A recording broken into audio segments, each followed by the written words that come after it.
한 명, 올해 대전과 세종, 충남에 위치한 6개 대학병원의 소아청소년과 전공의 지원자 수입니다. 17명을 모집했는데 단 한 명만 지원한 겁니다. 영곳, 충남 예산의 상황입니다. 예산에는 소아과 전문의가 있는 병원이 단 한 곳도 없는데요. 아이가 열이라도 나면 소아과를 찾아 천안으로, 아산으로, 또 대전으로 이동해야만 합니다. 누구나 지역과 시간에 관계없이 형평성 있게 제공받아야 할 의료를 필수 의료라고 하는데요. 대표적인 필수 의료인 소아청소년과가 지역에서는 공백 위기에 놓여 있습니다. 소아과 부족 현실, 우리 지역에서 대체 얼마나 심각한 건지 시사인 대세남에서 현장을 찾아가 봤습니다. 이른 아침 아이들과 함께 부모들이 문도 열지 않은 소아과 앞에서 긴 줄을 서고 있습니다.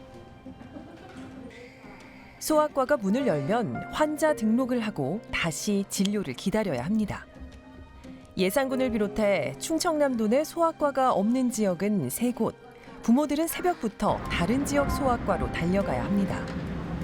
이제 현장 접수를 해서 조금 일찍 보려고 이제 오픈런을 하는 거거든요. 그러니까 보통 뭐 여기서 4시에 출발하는 사람도 있고 5시에 출발하는 사람들도 있고 애 아픈 애 계단에 앉혀가지고 돗자리 깔아서 열패치 붙이고서는 거기서 내내 이제 문 열어줄 때까지 기다렸다가 이제 문 열어주면은 이제 들어가서 이제 또 그 대기자 접수를 또 하고 병원들을 다 보면 피부과, 정형외과, 안과, 이비인후과 이렇게 있는데 소아과는 하나도 없어요. 어린이에 맞춰진 병원들이 없는 거죠. 8살, 6살 두 자녀를 두고 곧 셋째 출산을 앞둔 박가람 씨도 걱정이 큰데요. 제가 이제 아기를 낳으러 이제 4월 달에 출산을 앞두고 있는데 제발 나 출산하는 동안 출산하고 조리하고 다시 집에 오는 동안 제발 아프지 마. 애들한테 요즘에도 그러거든요. 아프지 말라고. 아프면 병원 가기 너무 힘들다고. 정부와 지자체에서 내놓은 각종 육아 지원 정책들. 정작 아이를 키우는 부모들에겐 체감이 될까요? 애들 아플 때나 커가면서 들어가는 이런 다른 지원적인 부분은 제대로 체감하지 못하고 있다는 생각을 하고 있어서 아이를 키우는 저희 입장에서는 이게 크게 느껴지지 않거든요. 그렇다면 우리 지역 소아과 전문의들의 상황은 어떨까요? 2016년부터 세종시에서 소아과를 운영해온 의사 강민원 씨. 1년 전에 이제 일하던 선생님도 계시는데 그 선생님이 이제 그만두고도 저희도 1년 동안 지금 계속 못 구하고 있는 상황이거든요. 작년부터 이제 그 지원자 주는 사람들이 나오기 시작하니까 평소에 나오던 인력에서 전문의 따고 나오는 인력에서 3분의 1 수준도 안 되게 이제 배출이 되기 시작한 거거든요. 이제 상급 병원들부터 차고 하다 보니까 이제 개인 병원들, 소아과 클리닉 쪽으로는 이제 올 인력이 남아있지 않게 되는 거고요. 그 선생님 같은 경우도 결국은 뭐냐? 다른 거 하러 가셨어요. 의료진 부족은 운영의 어려움으로 또 진료 축소로 이어집니다. 3명, 4명 의사 선생님 근무하실 때는 뭐 매일 야간 진료를 했었고 그리고 일요일 다 진료를 했었고 그러는데 지금 선생님이 줄어들고 결국은 구해지지 않다 보니까 그게 남아있는 선생님들한테 이제 로딩이 가중될 수밖에 없어요. 업무가 가중이 되다 보니까 일요일 진료는 이제 지금 운영을 안 하고 있는 실정이고 그리고 평일에도 하루는 야간 진료를 이제 안 하고 있는 실정이고요. 그렇게 이제 줄여나가는 거죠. 대전에서 소아과를 운영하는 의사 이하용 씨도 위기를 체감합니다.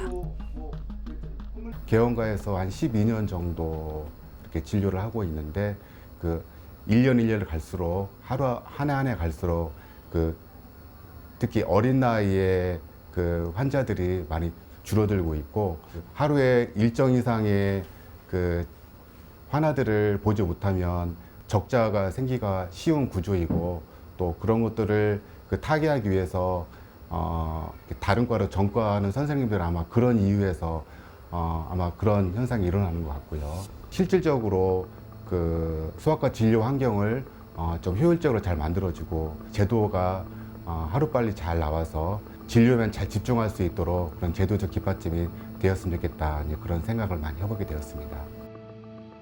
소아과 문 열기도 전 이른 아침부터 대기하는 오픈런, 또 스마트폰 앱에서 하는 선착순 진료 예약까지 유명 가수 콘서트 티켓이나 설 명절 기차표 예약하는 것도 아닌데 의료 현실이 이렇게까지 될 줄은 몰랐는데요. 아이 키우는 부모라면 이 갑작스레 아이가 뭐 열이 나거나 예상치 못한 상황에 닥쳐서 발을 동동 구른 적들이 다들 많으실 겁니다. 예, 저도 VCR 보면서 예전 생각이 나서 좀 울컥 좀 하는데요. 예, 저도 오픈런 해봤습니다. 그러니까 출근 시간 미뤄가면서 아이는 아프고 대기 시간은 계속해서 늦어지고 그러면서 답답해했었던 그런 기억이 있었는데요. 예. 꼭 아이들은 주말이나 야간 그러니까 병원이 문을 열지 않았을 때 그렇게 아프고 또 열이 나는 경우들이 좀 많더라고요. 주말에도 운영하는 소아과 찾아다니면서 차라리 응급실을 가는 게 더 낫지 않을까 이런 고민을 했었던 기억이 나고요. 그런데 왜 이렇게 소아과들이 야간 진료를 드문드문 하나 이렇게 생각을 해봤더니 각자 도생해야 하는 운영의 어려움들이 있었던 거네요. 참 안타깝습니다. 이 지역 내 소아의료 부족 사태, 어제 오늘 일은 아닙니다만 갈수록 심각해지고 있습니다. 세종 충남대학교 병원의 이병국 소아청소년과 교수, 또 대전시 공공보건의료지원단 송예원 책임연구원 두 분 모시고 소아의료 문제에 대해 이야기 나눠보겠습니다. 자, 이병국 교수님, 이른바 이 소아과 오픈런 현상, 교수님께서는 어떻게 보십니까? 최근처럼 코로나나 독감이 이렇게 일시적으로 유행하는 시기에 아무래도 아기들은 많이 아프면서 의료기관의 수는 상대적으로 부족하니까 생기는 많은 불편한 현상인 것 같습니다. 이렇게 여러 가지 소아청소년과 관련한 그 의료가 부족한 상황은 개인 1차 의료기관뿐만이 아니라 종합병원이나 대학병원에서는 더 심화되고 있는데요. 저는 지금 소아청소년과 안에서 신생아 중환자실을 담당하고 있습니다.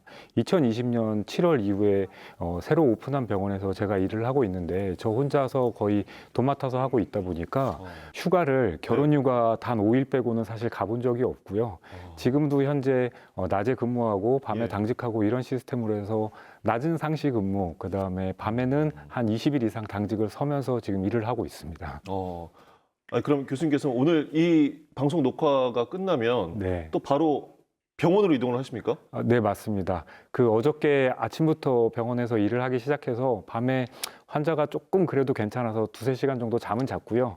그리고 오전 근무하고 지금 점심시간에 잠깐 짬을 낼 수 있어서 왔고 다시 저녁에 좀 안 좋은 산모가 있을지 모른다고 해서 다시 들어가서 대기 상태로 있어야 됩니다. 소아과에 의료진이 없다는 현실, 실제 이 정도입니다. 자, 송혜원 연구원님, 지난해 이제 소아과를 중심으로 한 필수 의료 조사를 진행하셨다고요. 우리 지역 중 한 곳인 대전시 의료진의 현황이 어느 정도입니까? 네, 소아청소년과 전공의 지원자가 없다는 것을 기사를 통해서 많이 들어보셨을 것 같습니다. 전공의가 곧 5년 후에 전문의가 되기 때문에 이 5년 후에 어떻게 상황이 변할지 그 추이에 주목할 필요가 있는데요. 저희가 연구한 결과에 따르면 2018년부터 2022년까지 5년간 소아청소년과 전공의 수를 바탕으로 그 추이를 확인해 보면 그 전문의는 당장 올해부터 0명으로 추계가 되고 있습니다. 대도시인 대전도 이러한 상황이다 보니 충남의 소도시는 더욱더 의료 인력 수급에 어려움을 겪을 것으로 보입니다. 그런데 이제 소아과 의사가 그렇게 없으면 내과나 이비인후과나 뭐 다른 진료과 의사에게 뭐 당장은 급하니까요. 진료 받으면 되지 않겠느냐. 의료 인력 배치도 좀 유연하게 하면 되는 거 아닐까. 이병국 교수님, 이렇게 생각하시는 분들도 분명 이제 계실 거거든요. 네, 충분히 그렇게 생각하실 수도 있을 것 같습니다. 저도 만약에 이런 일을 하지 않았다면 충분히 몰랐을 수 있거든요. 하지만 실제로 소아와 성인은 완전히 다릅니다. 우리 그 소아청소년과 교과서에서도 소아는 어린이는 성인의 축소판이 아니다 이런 말이 처음부터 시작을 하거든요. 그러는 이유는 아기나 소아의 생리적 특징과 성인의 생리적 특징이 완전히 다르기 때문에 같은 증상이라도 원인으로 생각해야 하는 병이 완전히 다르고요. 아이가 아플 때 성인을 기준으로 한 다른 과 전문의에게 사실 본다는 것은 뭐 정말 위급한 상황이라면 어쩔 수가 없지만 사실은 팔이 부러졌는데 내과에 가서 이 팔을 고쳐주세요, 수술을 해주세요 이러는 것과 사실 똑같다고 생각합니다. 소아과는 필수 의료의 하나입니다. 그런데 소아과에 갈 아이들 수가 줄어드는 저출생 시대를 맞이하고 있지 않습니까? 소아과 수요가 줄어들고 그러니 이제 소아과도 줄어들고 있는 건 아닐까 이런 생각도 드는데요. 송혜원 연구원님, 특히 우리 지역의 상황은 어떻습니까? 네, 꼭 그렇지만은 않습니다. 대전 내 소아청소년 인구가 줄어들고 있는 것은 사실입니다. 2018년부터 2022년을 비교해 보면 약 4만 명의 인구가 줄어든 상태입니다. 하지만 이와 반해 소아청소년 의료 이용의 수는 가파르게 상승하고 있습니다. 저체중아, 조산아, 출산 등의 증가로 인하여서 중증 아동의 수가 늘어나고 있는 상황입니다. 당장 아이는 줄어들고 있지만 그중에 소아청소년과 특히 중증 의료나 응급 의료에 관한 사항은 그런 역할들은 점점 더 커져가는 상황이라고 볼 수 있습니다. 예. 이병국 교수님, 이대로라면요, 모두가 서울로, 수도권으로 가야 하는 상황 정말 벌어지는 거 아닐까요? 진짜 안타까운 일인데요. 사실은 지금 현재도 일어나고 있습니다. 제가 얼마 전에 봤던 환자였는데요. 이 환자는 신생아로 태어나면서부터 기도가 완전히 좁아진 상태로 출생을 했어요. 그래서 이 기도를 넓혀주는 수술을 응급으로 시행을 했어야만 됐는데 사실 충청권에서는 가능한 상태가 아니었습니다. 그래서 제가 그 아기를 데리고 손으로 직접 호흡을 도와주면서 앰뷸런스를 타고 서울에 있는 우리가 흔히 알고 있는 대형 병원까지 가서 전원을 했었는데요. 그 시간이 약 5시간, 6시간 동안 걸렸습니다. 사실 뭐 제가 힘든 것보다도 더 걱정이었던 상황은 뭐였냐면 그동안 우리 신생아 중환자실은 누군가가 이제 봐야 될 진짜 응급 환자가 발생했을 때 대처 능력이 떨어질 수밖에 없고요. 또한 외부로부터 그 고위험 산모들의 전원을 아예 받을 수가 없는 상황이었습니다. 사실 한국은 소아청소년과 의사 한 명이 맡아야 되는 중증 환자의 비중이 굉장히 높습니다. 일본하고 비교하면 4배나 되게 되는데요. 저도 지금 저희 병원에서 담당하고 있는 신생아 중환자의 수는 지금 현재 15명입니다.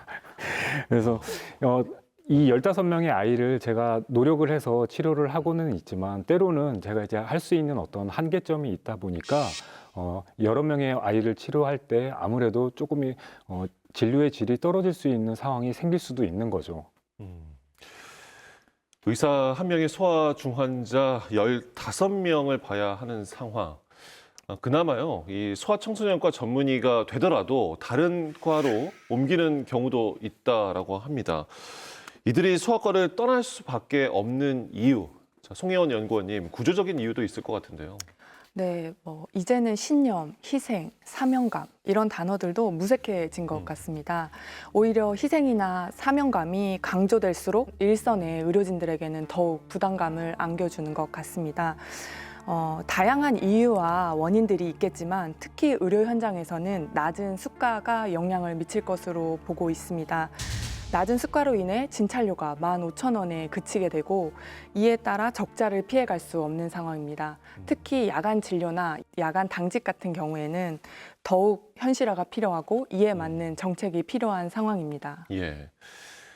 지난 2월 1일 정부가 종합의료대책을 발표했습니다. 이 안에는 소아의료 개선을 위한 대책도 포함됐는데요. 자, 신서우 기자, 어떤 내용입니까? 네, 지난 1일 보건복지부가 그 벼랑 끝 필수 의료를 살리기 위한 정책 패키지를 발표를 했습니다. 먼저 의대 정원 확대로 인력을 확충을 하고요. 또 2028년까지 필수 의료 수가를 집중 인상하는 내용을 담고 있습니다. 그럼 소아의료 분야에서는 어떤 정책들이 제시가 됐습니까? 예, 소아 분야를 보면 전공의에 대해 수련비를 인상을 하고요. 또 지역 필수 의료 특화 2차 병원을 육성을 해서 소아 분야에 대해 혁신적인 수가를 도입하고 또 성과를 중심으로 사후 보상을 한다 이런 내용이 담겨져 있습니다. 정부에서도 고심을 했겠지만 아쉬운 부분이 한두 군데가 아닌데요. 실제로 현장에서 문제로 꼽고 있는 일반 소아과 전문의 수가 문제라든지 또 지역 소아과의 실질적인 지원 방안이 구체적으로 담겨 있지 않다 이런 지적들이 나오고 있고요. 자, 언제까지 이제 중앙정부의 예산과 정책에만 기대면 이제 시간을 보낼 수 없는 상황인데요. 송혜원 연구원님, 지자체가 시행할 수 있는 것들은 어떤 것들, 무엇이 있겠습니까? 네, 광역 지자체에서 중앙 정부와는 별개로 독립적인 정책 대안을 개발하고 실행하는 것이 매우 중요할 것으로 보입니다. 이를 위한 정책 연구도 포함이 되어야 할 것 같습니다. 이게 참 어려운 일이기도 합니다만 저희가 연구한 연구 결과에 따르면 우선은 지역 내에서 기존 의료 자원을 효율적으로 활용해서 당장의 공백을 최소화해야 할 것 같습니다. 가장 근본적으로는 의료진에 대한 지자체가 적극적으로 지원을 하고 또 이와 더불어 운영비를 적극적으로 투자해야 할 것 같습니다. 네네. 우리보다 먼저 비슷한 문제를 겪은 일본은 이 소아과 같은 이 필수 의료에 대해서 지자체가 이 적자에 대한 직접 보상을 하고 있기도 하다고요, 신성호 기자. 네, 저출생으로 인한 인구 감소는 일본이 먼저 겪고 있잖아요. 예. 그래서 일본 같은 경우는 전문의가 소아과를 개원했을 때 3세 미만의 환자를 진료하면 100%가 넘는 가산을 인정을 해주고 있습니다. 소아 청소년과를 운영하면서 입는 그 타격을 국가가 대신 보상하고 있는 셈이죠. 예. 지자체가 소아과에 직접 예산을 투입하는 것도 하나의 방법이라는 생각도 드는데요. 자, 이병국 교수님께서는 지속 가능한 지역 소아 의료 시스템을 갖추기 위해서는 어떤 변화가 필요하다고 보십니까? 단순히 아기가 좋고 지역에 봉사하고 소아 환자를 좋아한다라는 이유로 개인의 사명감에 맡길 수는 없을 것 같습니다. 아마 그런 시스템은 오래 지속할 수 없다라고 저는 생각을 하고요.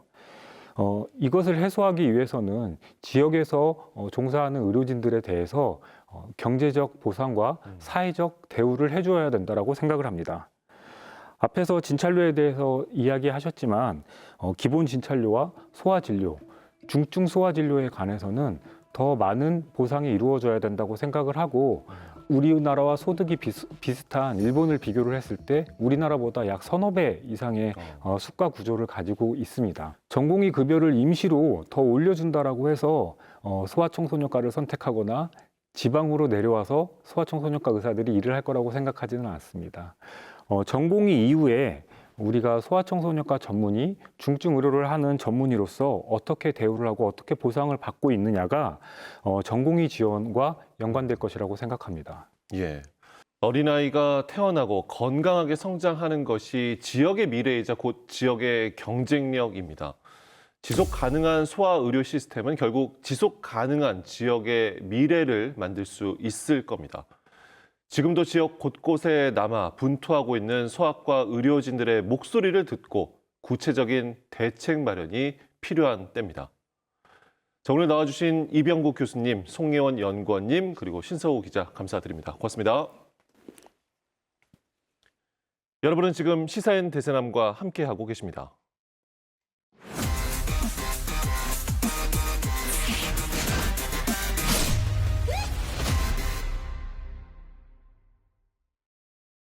국민 4명 중 1명이 반려동물을 키우며 반려동물과 함께 살고 있습니다. 하지만 늘어나는 반려동물만큼 버려지는 동물도 늘어 문제가 되고 있는데요. 유기되거나 유실된 동물을 보호하고 새로운 보금자리를 찾아주는 대전동물보호센터를 현지인에서 찾아가 봤습니다.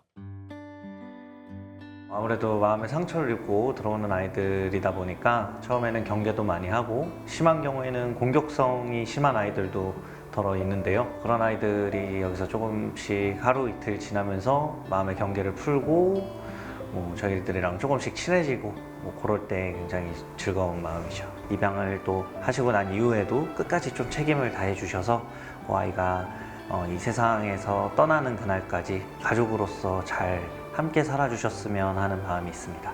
대전동물보호센터에서 사양관리사로 일하고 있는 오동훈입니다.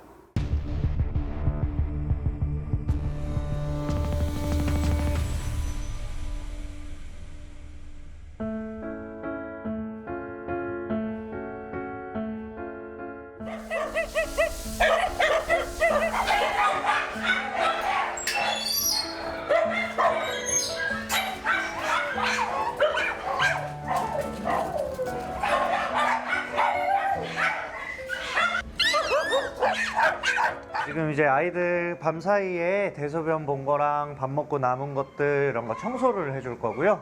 청소하는 동안 아이들은 운동장에서 잠깐 놀고 있는 동안 빠르게 청소를 해야 됩니다.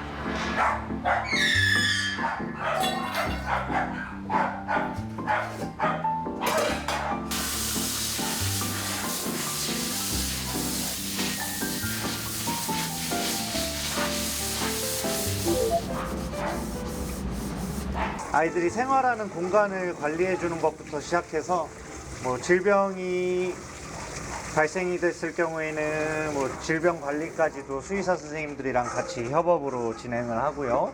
밥 주고 똥 좀 치워주고 그런 부모의 역할을 좀 한다고 보시면 될 것 같아요.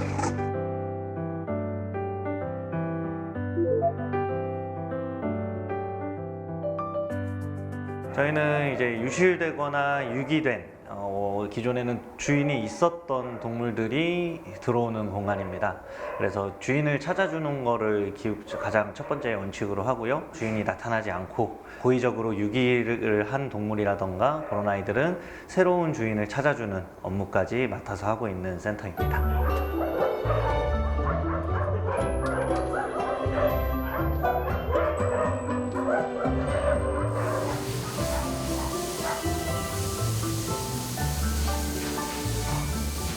아이의 특성에 따라서 케어하는 방식이 좀 달라서 적어놓는 거예요. 겁이 많은 아이들한테 너무 적극적으로 다가가면 공격을 당할 수도 있고 뭐 이런 것들이 있어서 저희 사양관리사끼리도 공유도 할 겸, 그리고 이 아이가 이런 특성이 있다 꼭 알려야 되는 부분들, 뭐 약을 먹어야 된다거나 그런 것들을 저희가 포스트잇에 적어놓고 있습니다. 자, 여기는 애들 이제 위생 관리해주는 미용실이고요. 여기서 목욕이라든지 뭐 필요한 미용 뭐 이런 업무를 하고 있는 공간이거든요. 목욕하고 털 말리고 있는 아이들도 있고요. 필요한 부분 미용하고 있는 아이들도 있고, 이쪽에서는 이렇게 목욕을 하기도 합니다.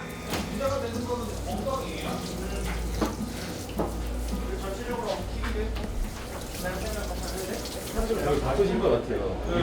네. 주로 오전에는 청소를 하고 오후에는 애들 관리를 위주로 하고 있어요.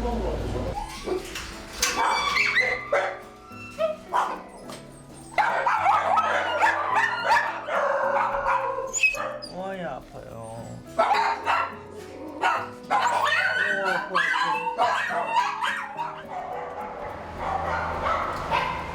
형님, 이 진료 좀 봐주세요.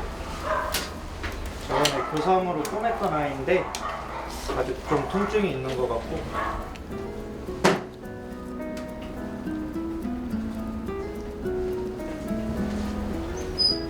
아파. 시간 좀 지나야 될 것 같아요. 네. 잘 붙었으니까. 지금 봉합했던 부분이 잘 붙어서요. 잘 살이 붙어서 지금 이제 치료는 끝내도 될 것 같고, 네, 그런 상태예요. 이미 좀 버려진 거에 대한 것도 안 좋은 면이 있는 아이인데 거기다 또 이제 아파서 아픈 것까지 있는 걸 보면 좀 많이 안타까운 마음이 들긴 하죠.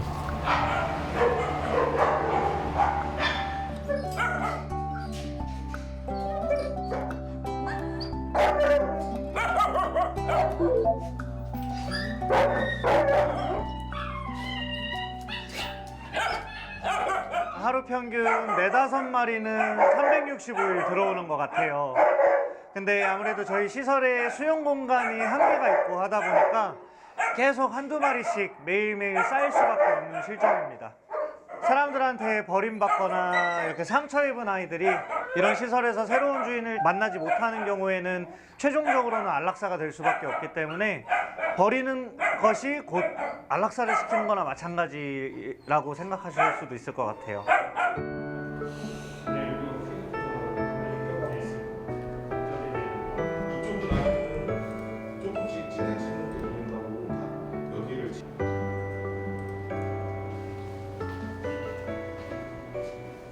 SNS에 홍보를 시작하면서부터 입양률이 오르긴 올랐습니다.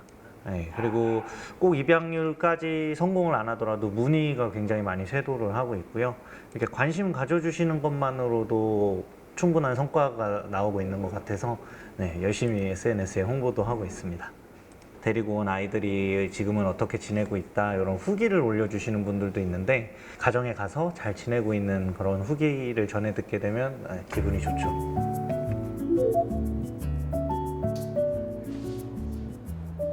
유기되는 동물들이 많이 있으니까요.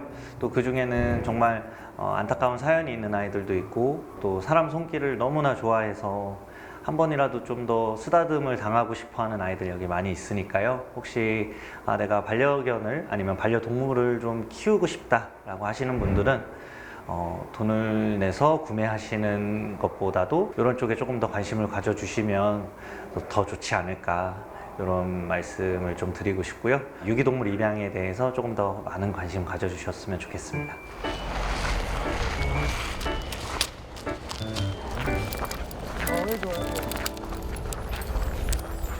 봉사활동 오시는 분들이랑 이렇게 같이 나오기도 하고요. 필요한 아이들은 이렇게 가끔 혼자 데리고 나오기도 하고요. 또 앞에 바로 공원이 있어서 산책하기가 좋습니다.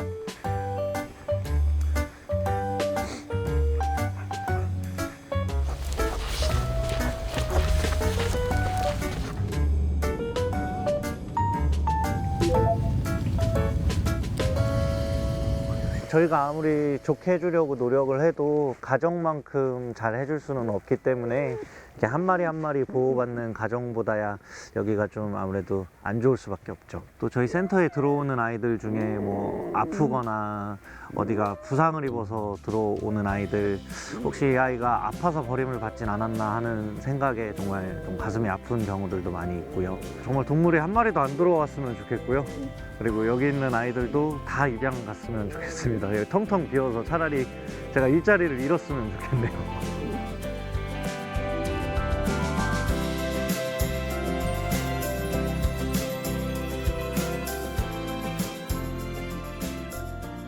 하루 5마리 유기되거나 유실돼 대전 동물보호센터로 들어오는 동물의 수입니다. 그중 다치거나 목숨을 잃는 경우도 많습니다.